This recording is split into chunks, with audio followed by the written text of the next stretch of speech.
During a dinner I organized with some friends, the one who never pays showed up for the celebration, but this time, I had a plan. My name is Nicole, and I need to tell you this story. I'm 28 years old, and for the last 2 years, I've been working at a digital marketing company. Until recently, I was one of those people who always avoided conflict. You know the type, the person who would rather bite their tongue and say nothing than risk creating a scene. That was me. But some situations in life force us to reveal who we really are underneath the facade of the nice, agreeable person. It all started when Tiffany joined the company. She was 31, with impeccable blonde hair, always dressed to the nines, and carried herself with a confidence I secretly envied. I remember thinking on her first day, wow, what a chic woman. If only I had known what was coming. The first signs were subtle.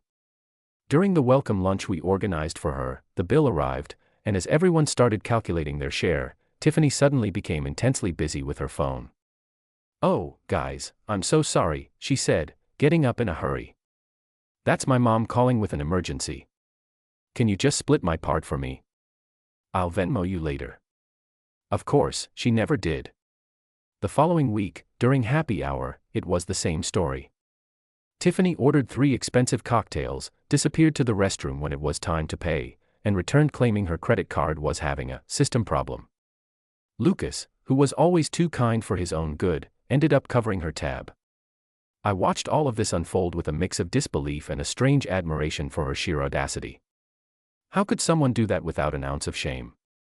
And what was most impressive was that she did it with such a natural air that you almost believed it was just a string of bad luck.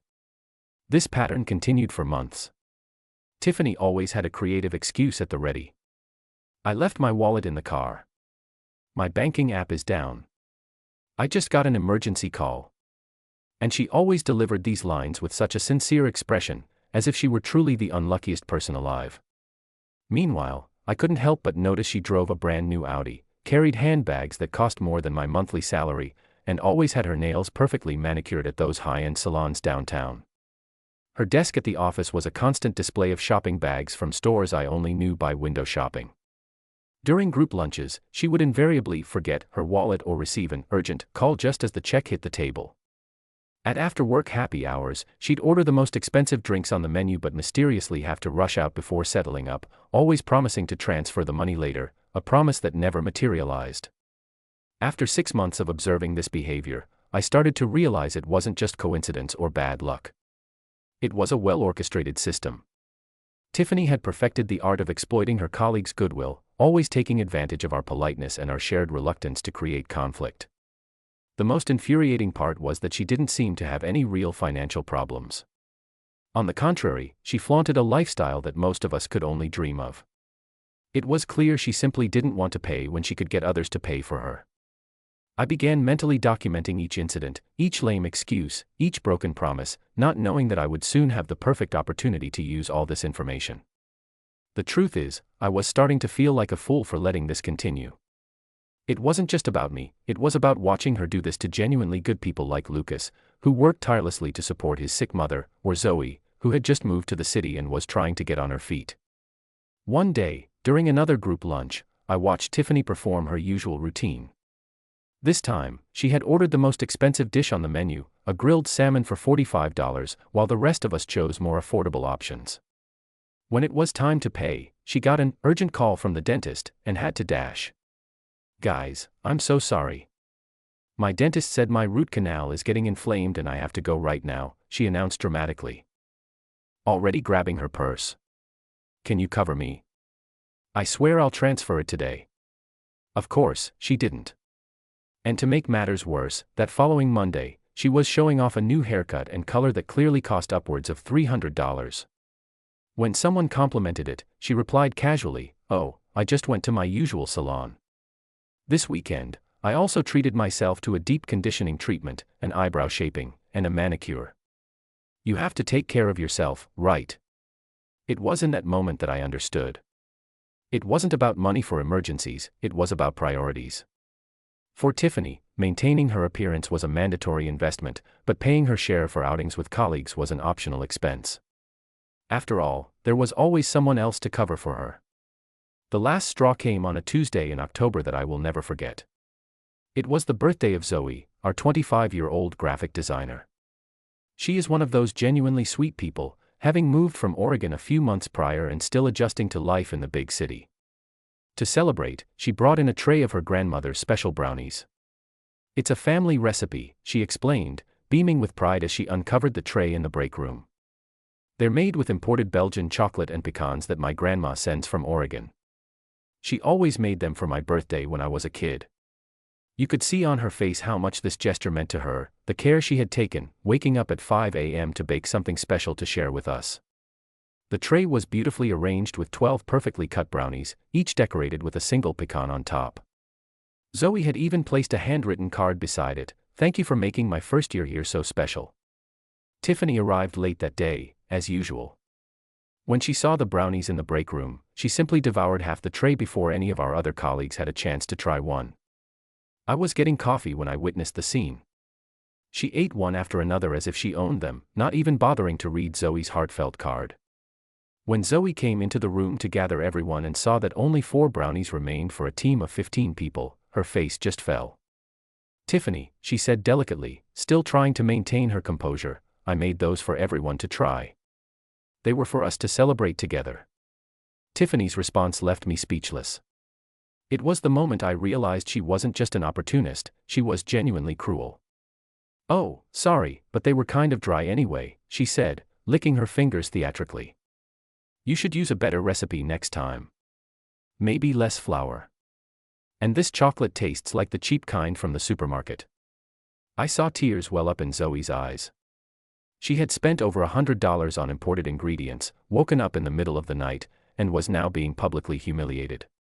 Other colleagues started trickling into the room, and the situation became even more awkward when they realized what had happened. "Wow, Zoe, these brownies look delicious," said Marcus, trying to salvage the moment as he grabbed one of the few remaining squares. "Did you make these?" "Yes," Zoe replied, her voice choked with emotion. "But I don't think they turned out very well." It was at that moment that something inside me snapped. This wasn't about money or restaurant bills anymore. It was about basic respect, about human decency, and about protecting good people from predators like Tiffany. She had crossed a line I didn't even know existed until I watched her stomp all over it so cruelly and needlessly. A week after the brownie incident, Tiffany's behavior reached a new level of shamelessness I hadn't thought possible. We had all agreed to order Hawaiian food for a group lunch at the office. It was a Friday, and everyone was excited to unwind after a tough week. Lucas had carefully selected a special poke bowl with salmon and tuna, the most expensive item on the menu, costing nearly $40. For him, someone who was always very careful with his spending, this was a small luxury he rarely allowed himself.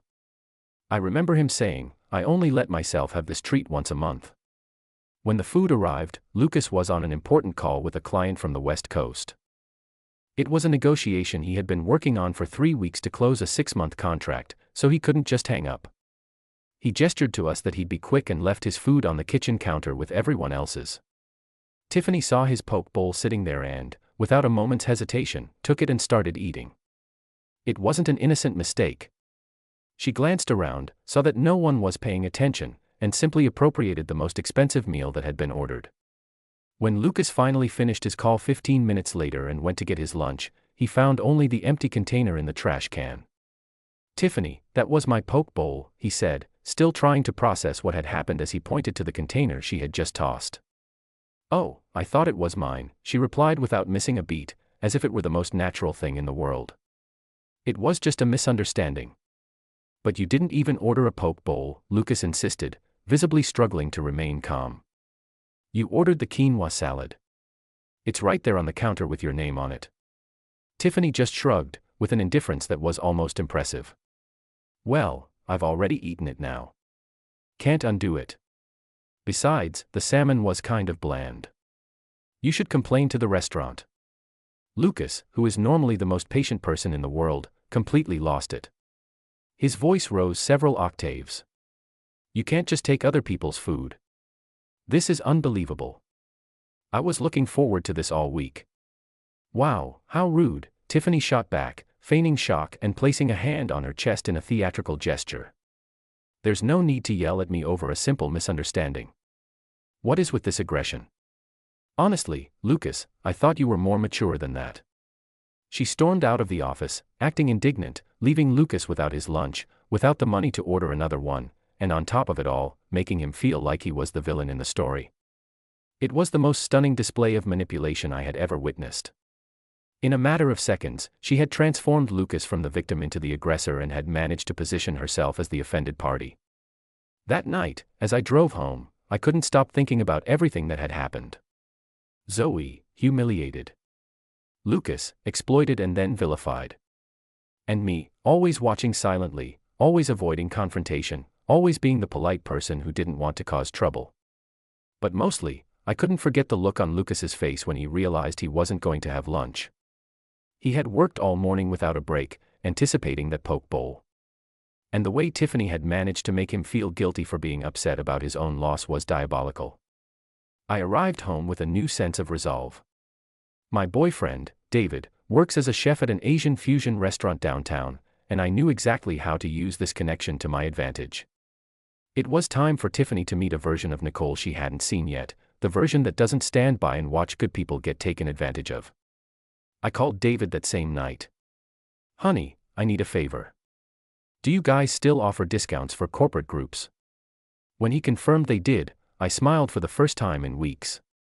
Finally, I had a plan.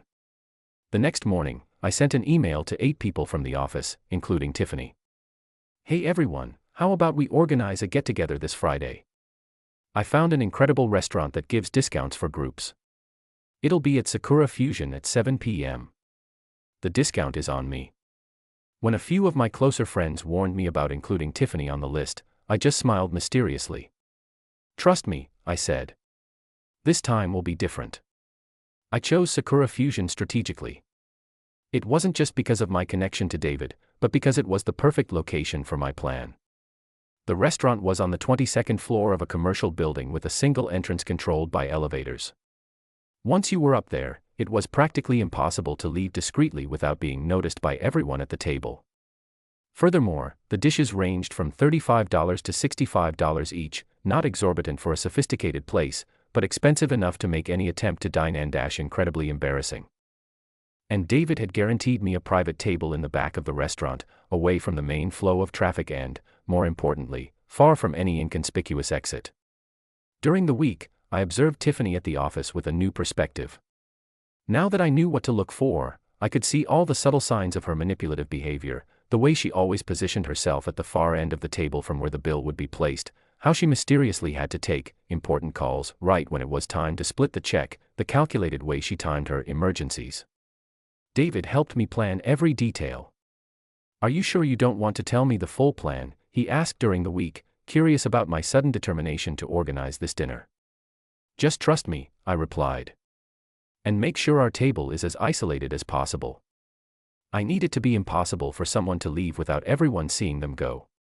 On Thursday, Tiffany even tried to probe for more details.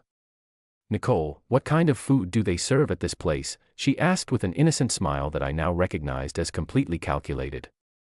Is it very expensive? I just don't want it to be an awkward situation for anyone. The irony of her supposed concern about awkward situations almost made me laugh out loud. It's Asian fusion, I replied casually. The prices are reasonable for the quality, and David got us a great corporate discount. You'll love it. Friday finally arrived. I spent the entire day with butterflies in my stomach, but I was determined. I got to the restaurant 15 minutes early to confirm all the details with David. He had reserved the exact table I'd asked for, in the most remote corner with a stunning view of the city, but strategically positioned so that anyone leaving would have to walk past the entire dining area. The check will be presented just as you asked, David assured me. And our staff has been briefed on the situation. No one will be accepting excuses about faulty credit cards or downed banking apps. The group started arriving at 7 p.m. sharp. First came Lucas and Zoe, still a little wary about Tiffany's presence. Are you sure this is a good idea?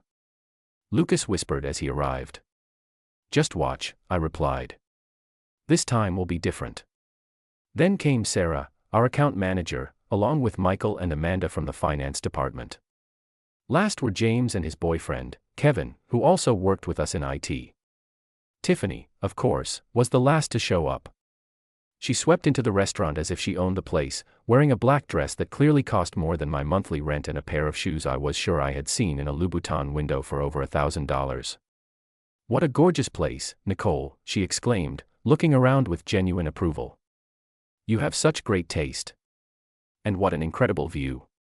This reservation must have cost a fortune." For the first 30 minutes, everything was normal. We talked about work, weekend plans, and the new Korean drama everyone was binge-watching. Tiffany was in her element, regaling us with stories about her latest shopping sprees and a trip to Napa Valley she had taken the previous month. "I spent a fortune on wine," she laughed, as if spending fortunes was the most natural thing in the world. "But when you find a 1998 Cabernet Sauvignon, you just can't pass it up, right?" Then it was time to order. I watched, fascinated, as everyone else carefully studied the menu, clearly mindful of the prices. Lucas opted for a teriyaki chicken dish for $38.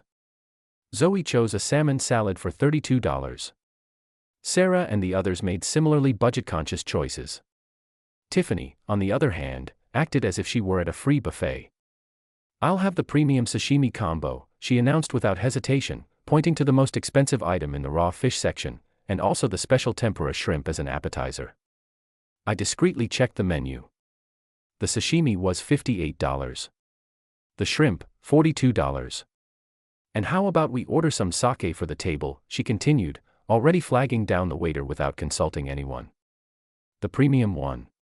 Do you have the Juinmai Daijinjo?"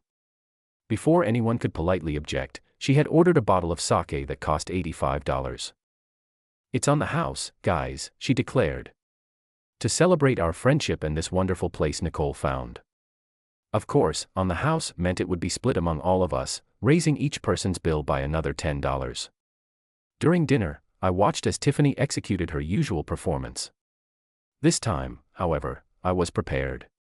She completely dominated the conversation, talking non-stop about herself, her plans to redecorate her apartment, and her ideas for her next Caribbean vacation. "I'm thinking Turks and Caicos," she mused, gesturing with chopsticks laden with $58 sashimi. "Or maybe the Bahamas. Those all-inclusive resorts are just divine, right? Of course, they're like $3,000 a week, but you can't put a price on relaxation." She also monopolized the shared dishes I had suggested for the group. We had ordered edamame, gyoza, and a tuna tataki appetizer to share. Tiffany consumed at least half of everything, as if it were her own personal meal. "Wow, this gyoza is amazing," she exclaimed, grabbing her fourth one in a row. "You guys have to try it." "Oh, wait. Is it all gone? What a shame." Her voracity was stunning. She ate as if she hadn't seen food in days, which was ironic given how often she frequented expensive restaurants. The only difference was that this time, she was actually going to pay for everything she consumed. When dessert was served and the atmosphere was at its most relaxed, I discreetly signaled the waiter. It was time for the most important part of my plan. The waiter approached our table. "Excuse me, everyone. The total comes to $580 for 8 people. That's $72.50 per person. Would you prefer to split it on one card, or will you be paying individually?" Right on cue, Tiffany shot up from her seat as if by conditioned reflex. "Oh, guys, I'm suddenly feeling sick," she announced dramatically, pressing a hand to her forehead in a gesture I had seen her use dozens of times before. "I think it was something I ate. It must have been that salmon. Sometimes raw fish just doesn't agree with me. I'm just going to run to the restroom to freshen up." She hurried away, leaving only her Prada bag on the chair, another calculated move to show she would, of course, be right back. I waited exactly 5 minutes, timing it on my phone, before I made my move. "Guys, she must be really sick," I said, feigning concern. "I'm going to go check on her." Instead, I carefully opened her bag in front of everyone. It wasn't an invasion of privacy when done publicly and with a plausible justification. Inside, I found only the basics: expensive makeup, imported gum, designer perfume, and the keys to her Audi. No wallet in sight. "How strange," I commented, loud enough for everyone to hear. "There's no wallet in here. Maybe she left it in the car." I discreetly pocketed the keys. I'll go check her car. Maybe she forgot it there. In reality, I had a very different plan for those keys. I left the restaurant and headed to the parking garage with Tiffany's keys in hand. My heart was pounding, but I felt more determined than ever. I wasn't doing anything illegal, I was just checking if her wallet was in the car, like any concerned colleague would do. Tiffany's silver Audi was parked near the entrance, as always. She had a habit of arriving early to places just to secure the best spots. I used the key fob to open the trunk, and what I found exceeded all my expectations. There were at least 6 shopping bags from high-end stores scattered inside: Nordstrom, Saks Fifth Avenue, Coach, and even a small blue bag from Tiffany & Company. There were clothes with the tags still on, designer shoes in untouched boxes, and even some jewelry still in its gift packaging. Quickly, I started photographing everything with my phone, documenting each expensive item Tiffany had recently purchased. A $400 Theory dress, $600 Jimmy Choo shoes, a new $800 Coach bag. The amount of luxury crammed in there was obscene. But what really sealed the deal were the receipts I found inside the bags. I pulled them out and photographed them, too. The purchases had all been made that same week, between Monday and Thursday. The total I managed to document exceeded $2,000 in just 4 days. One receipt, in particular, caught my eye: $300 spent at a spa the previous Tuesday, the exact day she had forgotten her wallet at lunch with the team. Another showed a $500 purchase at Sephora on Thursday, the same day she'd asked Lucas to pay for her drinks because her app was down. I returned to the restaurant with enough evidence to corner her, but she still hadn't come back from the restroom. Another 10 minutes passed before she finally reappeared, her face fixed in a pained expression that was pure theater. "Sorry, guys, I'm really not feeling well," she began her usual act, one hand on her stomach, the other on her forehead. "I think it's food poisoning. That salmon must have been bad. I have to go home immediately." She paused dramatically, looking around the table with the expression of someone fighting off a wave of nausea. "Can I just transfer my share tomorrow or at the beginning of the week? I promise I won't forget." It was the same promise she had been making for months, and one she never kept. I calmly placed my phone on the table, screen up, displaying the photos of her luxury purchases. "That's interesting," I said, keeping my voice serene and controlled. "Because from what I saw in your car, you've spent over $2,000 on shopping this week. I'm sure $72.50 won't break your budget." The silence at the table was deafening. You could hear the restaurant's ambient music and the distant chatter from other tables, but our corner was completely mute. Everyone's eyes darted between me, my phone, and Tiffany. Tiffany's face went visibly pale, but she tried to maintain the charade. Her voice, however, had lost its theatrical confidence. Those were gifts. I was buying them for other people. For my mother, my sister. I swiped the screen to a specific photo of a receipt. "This $400 Theory dress is a size medium, exactly your size. And this receipt shows it was paid for with your personal credit card, not as a gift." I showed another receipt. "And here, $300 spent at the spa last Tuesday. The same day you forgot your wallet at lunch and Lucas had to pay your share." Tiffany's expression quickly shifted from pale to a deep, angry red. She realized she was completely cornered, with no possible escape. "These Jimmy Choo shoes," I continued, showing another photo, "also in your size. And this Coach bag in the photo is the exact one you were carrying at the office yesterday." With no way out and 7 pairs of eyes staring directly at her, Tiffany finally dropped the act. With hands trembling from rage and humiliation, she took out her phone and opened her banking app. $72.50, she muttered through clenched teeth, typing the amount with an aggression that made the phone shake in her hands. The transfer notification popped up on my phone instantly. For the first time in months, Tiffany had actually paid her share, and she had done it in front of witnesses. The rest of the dinner passed in an uncomfortable silence. Tiffany remained seated but didn't say another word. The others spoke in low voices, clearly still processing what they had just witnessed. When we finally got up to leave, Tiffany was the first one out the door, not saying goodbye to anyone. She simply grabbed her bag and left the restaurant with quick, angry strides. "Wow, Nicole," Sarah whispered as we waited for the elevator. "How long have you known about all this?" The following Monday, Tiffany launched a subtle but devastating smear campaign. I had expected a reaction, but the speed and intensity with which she acted surprised me.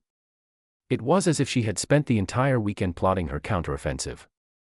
She started early, arriving at the office before anyone else and positioning herself strategically in the kitchen, where she knew people would pass by for their morning coffee.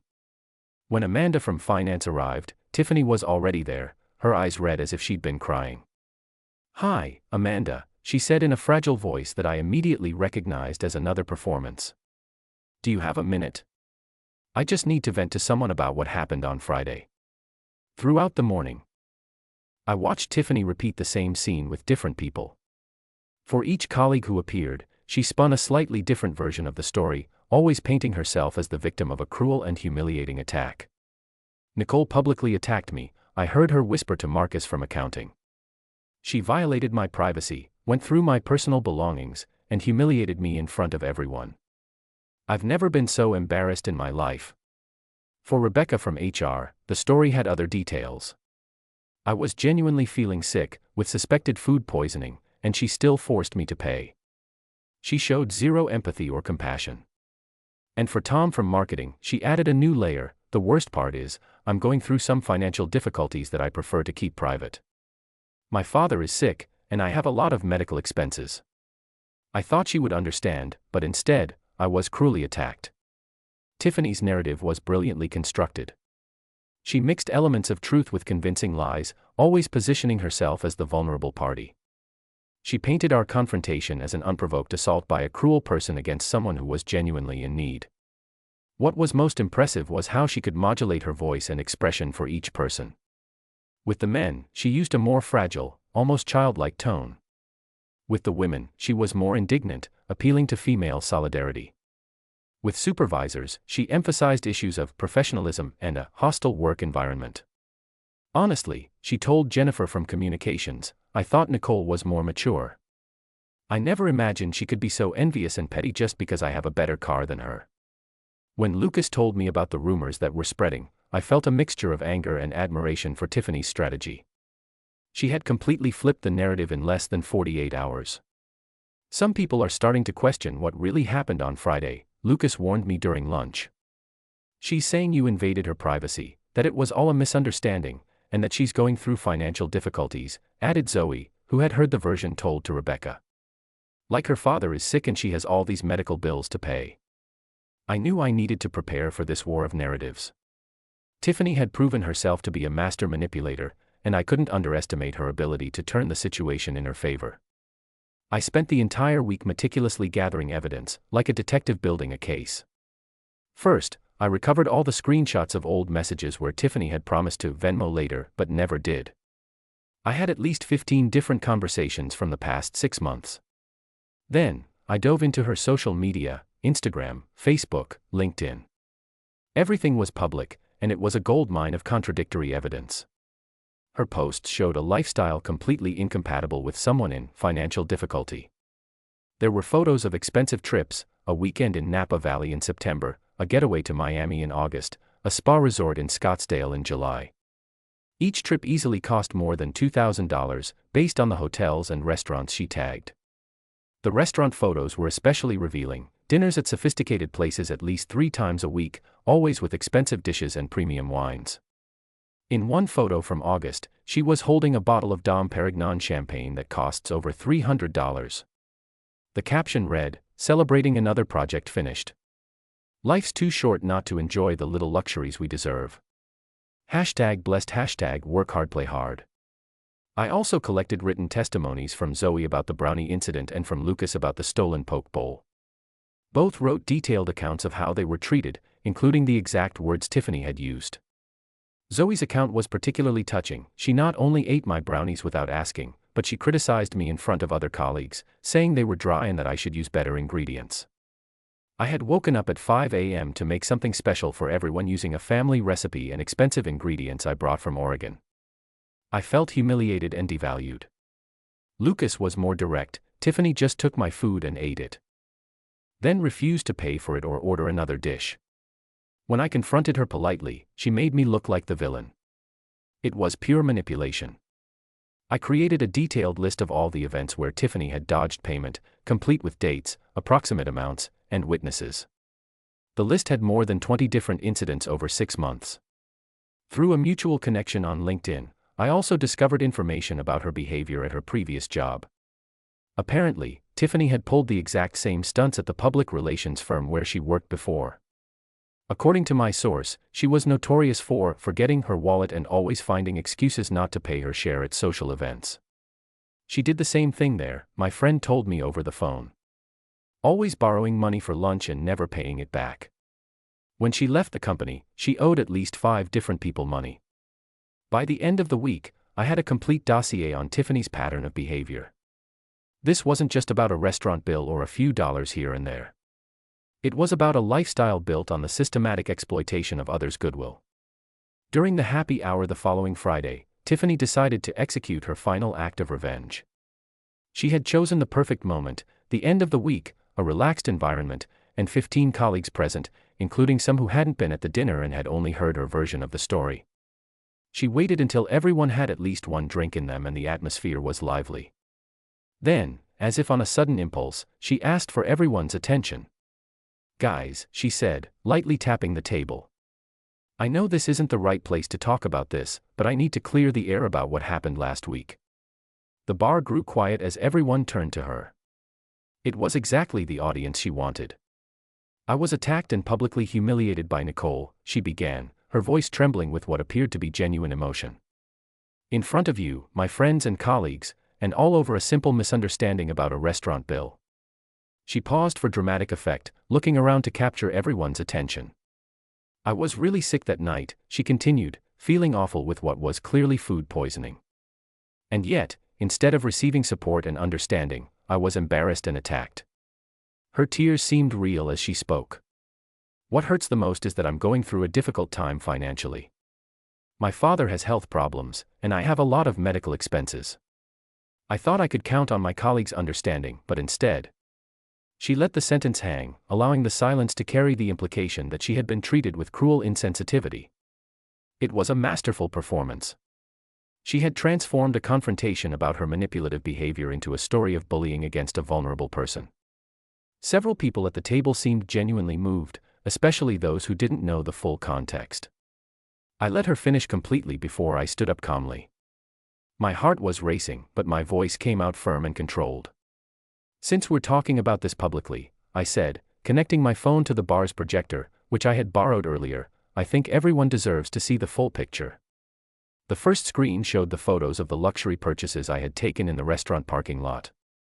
"These photos were taken in Tiffany's car last Friday," I began, keeping my voice calm and factual. "Over $2,000 in purchases made in the same week she claimed to be going through financial difficulties." I showed each individual receipt, highlighting the dates and amounts. Tuesday, $300 at the spa. Wednesday, $800 on a Coach bag. Thursday, $500 at Sephora. The second part was screenshots of the WhatsApp conversations. Here we have 15 different conversations over 6 months where Tiffany promised to transfer money and never did. I read some of the most revealing messages aloud. "Oh guys, my banking app is bugging out. I'll transfer tomorrow for sure. I forgot my wallet in the car, but I promise I'll get you back on Monday." All of these promises were never kept, I continued. The third section was devastating, screenshots from Tiffany's social media, showcasing her luxurious lifestyle. Photos at expensive restaurants, trips to resorts, purchases at designer stores. Each image was dated and accompanied by an approximate value based on the locations and items shown. "This dinner at a French restaurant cost at least $200 per person," I explained, showing a photo where she was holding a bottle of wine I had researched. "The bottle alone costs $150. This trip to Napa Valley in September, based on the hotel she tagged, cost at least $1,500.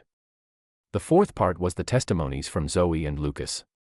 I read the complete accounts of the brownie incident and the stolen poke bowl, allowing everyone to hear exactly how Tiffany had treated our colleagues.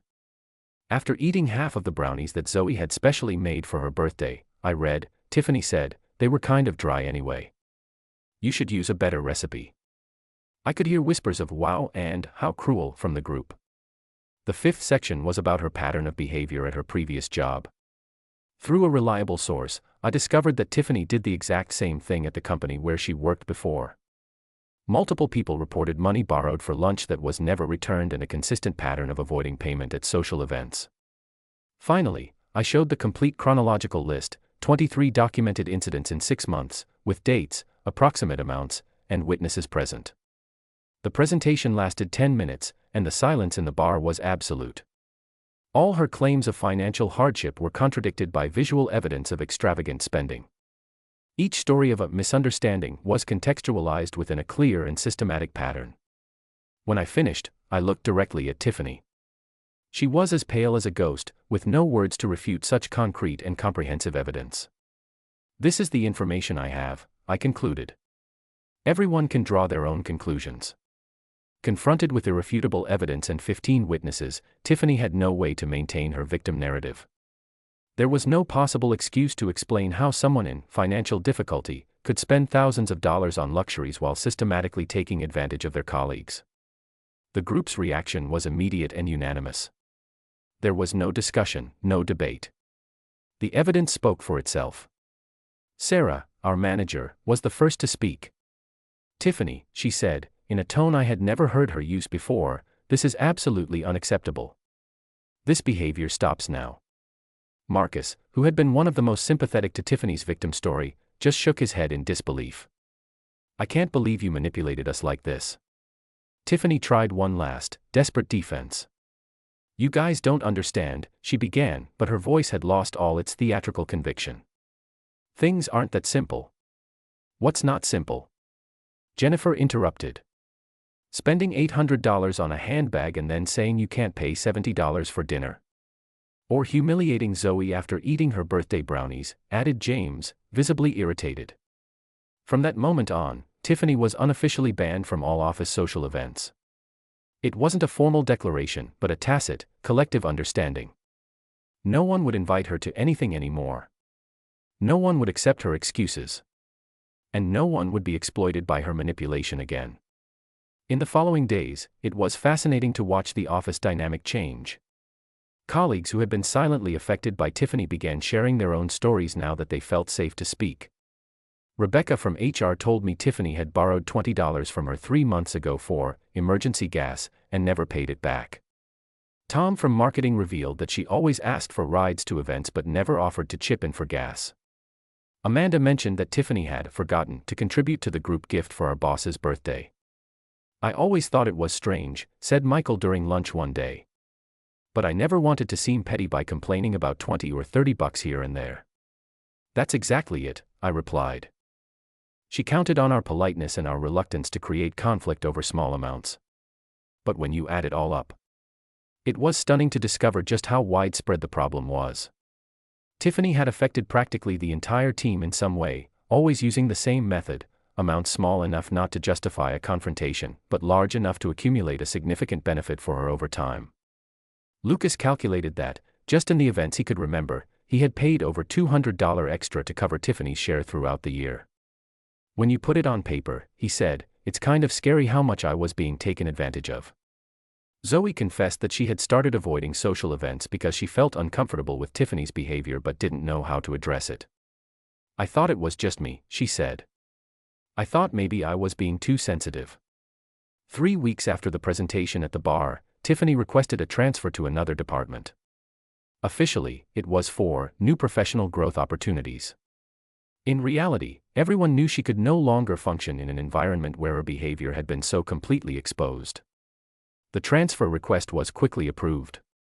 Our manager, who had learned about the entire situation through Sarah, seemed relieved to resolve the problem without having to take formal disciplinary action. On Tiffany's last day in our department, she cleaned out her desk in silence. There was no farewell party, no group gift, no speeches about how we would miss her. She simply took her things and left. Some people felt a little uncomfortable with how definitive the ostracism was, but most agreed that the consequences were appropriate for the behavior. As Sarah put it, actions have consequences. She created this situation with her own choices. The office environment improved dramatically after Tiffany's departure. People started organizing social events again without the fear of being exploited. Friday happy hours became fun again instead of stressful. Group lunches flowed naturally, without any drama when it was time to split the bill. More importantly, we had inadvertently set a healthy precedent. Everyone now felt empowered to address exploitative behaviors before they could become bigger problems. The group had learned that good manners didn't mean accepting being taken advantage of indefinitely. I became a sort of quiet hero in the group, the person who finally had the courage to confront a behavior that everyone knew was wrong but no one had effectively challenged. But what made me proudest was having protected genuinely good people like Zoe and Lucas from being further exploited. The most important lesson we all learned was that sometimes the only way to deal with people who systematically exploit others' goodwill is to confront them with concrete evidence and real consequences. Politeness and patience are virtues, but they should never be weapons used against us. 6 months after this whole situation, I can say that my life has changed in ways I never expected. It's not just that I got rid of Tiffany, but that I discovered a version of myself I didn't know existed. For years, I was the person who avoided conflict at all costs. I thought being polite meant accepting whatever others did, even when it was clearly wrong. The Tiffany case taught me that there's a huge difference between being kind and being a doormat. Genuine kindness comes from a place of strength and choice, not from a fear of confrontation. Most importantly, I learned that when we don't confront toxic people, we're not just allowing them to hurt us, we're allowing them to hurt other people, too. Zoe didn't deserve to be humiliated. Lucas didn't deserve to be exploited. And how many other people had Tiffany affected in her previous jobs because no one ever confronted her properly? In the following months, I continued to organize dinners with the group, but now with a completely different dynamic. Lucas returned to being the kind, generous guy he always was, but now with healthy boundaries. Zoe flourished. Without Tiffany there to undermine her confidence, she became one of the most creative and collaborative people on the team. She even started bringing her baked goods to the office regularly, knowing they would be genuinely appreciated. A few months later, I received an unexpected message on LinkedIn. It was from a woman named Jessica who had worked with Tiffany at her previous company. "Hi Nicole, I know this might seem strange, but a mutual friend told me about the situation with Tiffany at your office. I just wanted to say you did the right thing. She did the same thing to us for almost a year. No one ever had the courage to confront her properly. Thank you for finally doing it." The message gave me a sense of closure I didn't expect. It wasn't about revenge, it was about interrupting a destructive cycle that had likely affected dozens of people over the years. David, my boyfriend, observed the entire transformation up close. "You're different," he commented one day. "More confident, more assertive. It's like you found your voice." He was right. Confronting Tiffany had given me access to a part of myself I had suppressed for years. A year later, I was promoted to team manager. My boss specifically mentioned my ability to handle difficult situations in a mature and effective way as one of the deciding factors. As for Tiffany, I heard through the grapevine that she continued the same pattern in her new department, but for a much shorter time. People already knew her reputation, and when she tried her old tricks, she was quickly shut down. Eventually, she left the company entirely. The most valuable lesson in all of this was discovering that you can be a fundamentally good and kind person without being a doormat. That establishing healthy boundaries doesn't make you cruel, it makes you responsible. And that protecting your own dignity, and the dignity of others, isn't optional when you truly care about creating a better world. Today, when I see similar situations happening around me, I don't hesitate to act, not aggressively, but firmly and based on facts. Because I learned that silence in the face of exploitation isn't a virtue. It's complicity. And that's my story about how a seemingly ordinary person discovered she had the strength to face an experienced manipulator and protect an entire group of genuinely good people. It wasn't about revenge or humiliation. It was about dignity, mutual respect, and the courage to do the right thing, even when it's uncomfortable. So, what did you think of my approach? Did I go too far, or did I do exactly what needed to be done? Leave your opinion in the comments and tell me, have you ever been through a similar situation? How did you react? If you liked this story and want to see more content about toxic relationships, emotional manipulation, and how to establish healthy boundaries, leave a like and subscribe to the channel. Next week, we're going to talk about the warning signs in friendships and how to identify people who only show up when they need something. Don't miss it. And remember, you deserve to be surrounded by people who respect and value you. Never accept less than that. Until next time, and thanks for watching.